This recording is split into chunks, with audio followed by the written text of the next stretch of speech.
नमस्ते फ्रेंड्स, आज हम बात करेंगे साटिका की। जब साटिका हो और साटिका की बात करेंगे। साटिका है यह बहुत ही ज़्यादा परेशान करने वाला एक नर्व है जो हमारे कमर से लेकर कूल्हे से लेकर पूरे नीचे तक खिंचाव होता है, वहाँ पे दर्द होता है, उसे हम इस साटिका तंत्र कहते हैं। और जो लोग इसके लिए मैं आपको कुछ आसान से आसन बताने वाली हूँ, वह आसन कीजिए। अगर आपको वहाँ पे खिंचाव हो रहा है, दबाव ज़्यादा लग रहा है या फिर आपको दर्द हो रहा है तो वहाँ पे आप उसे हल्के में कर सकते हैं। और प्लीज़ सब्सक्राइब में शेयर ज़रूर करें। साटिका के दर्द में कोणासन बहुत ही ज़्यादा फायदेमंद माना जाता है, क्योंकि यह रीढ़ की हड्डी और फूलों को स्ट्रेस करने में कूल्हों को स्ट्रेस करने में मदद करता है।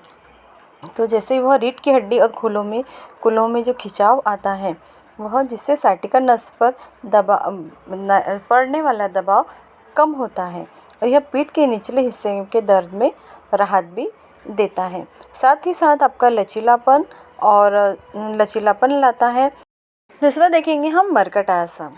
यह साटिका नस के दबाव में राहत दिलाता है, जैसे जो रीढ़ के निचले हिस्से और नितंबों की मांसपेशियों को स्ट्रेच करता है, जिससे जो साइटिक नर्व होती है, नर्व पर पड़ने वाला जो दबाव होता है वह कम होता है और दर्द में तुरंत राहत मिलती है। जैसे कि हमने देखे कि लचीलापन लाता है, तो मर्कटा आसन का भी नियमित अभ्यास अगर आप करते हैं तो वह रीढ़ की हड्डी में लचीलापन लाता है।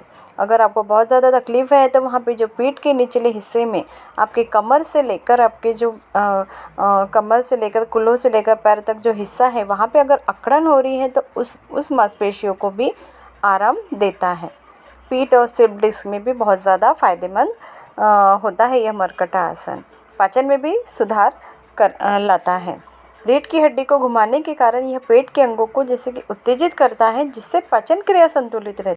देखेंगे सेतुबंधासन, जिसे ब्रिज पोज भी कहते हैं। सेतुबंधासन हिप फ्लेक्सर्स को स्ट्रेच करता है, जिससे कूल्हों और जांघों में होने वाले दर्द में आराम मिलता है और यह रीढ़ की हड्डी और कूल्हे के क्षेत्रों में रक्त के प्रवाह को बढ़ाता है, जिससे जो सूजन होती है हमारे वह कम होती है और दर्द में भी राहत मिलती है। साथ ही हमारे जो नितंब है उसको मजबूती देता है। यह आसन ग्लूटियल मांसपेशियों को मजबूत करता है, जो पेल्विस को स्थिर करता है और हमारी रीढ़ की हड्डी के निचले हिस्से पर तनाव कम करता है। कमर और पीठ की मांसपेशियों को भी जो जकड़न रहती है उसे कम करता है। साटिका के दर्द को भी यह कम करता है।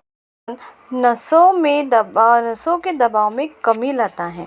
जो हमारी निचले हिस्से की रीढ़ की हड्डी के निचले हिस्से की मांसपेशियां है उसे फैलाता है, जिससे साटिका तंत्रिका पर पड़ने वाला दबाव कम होता है।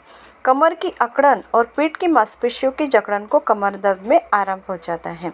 रीढ़ की हड्डी को सुडौल और मजबूत बनाता है, जो साटिका के दोबारा होने की संभावना को कम करता है और कूल्हों और पीठ के निचले हिस्से में लचीलापन बढ़ाता है। भुजंगासन जिस तरह से हम उठते हैं ऊपर, तो यह पूरी तरह से रीढ़ की हड्डी के निचले हिस्से को सहारा देने वाली मांसपेशियों को मजबूत बनाता है, जिससे जो नसों पर दबाव पड़ता है वह कम होता है।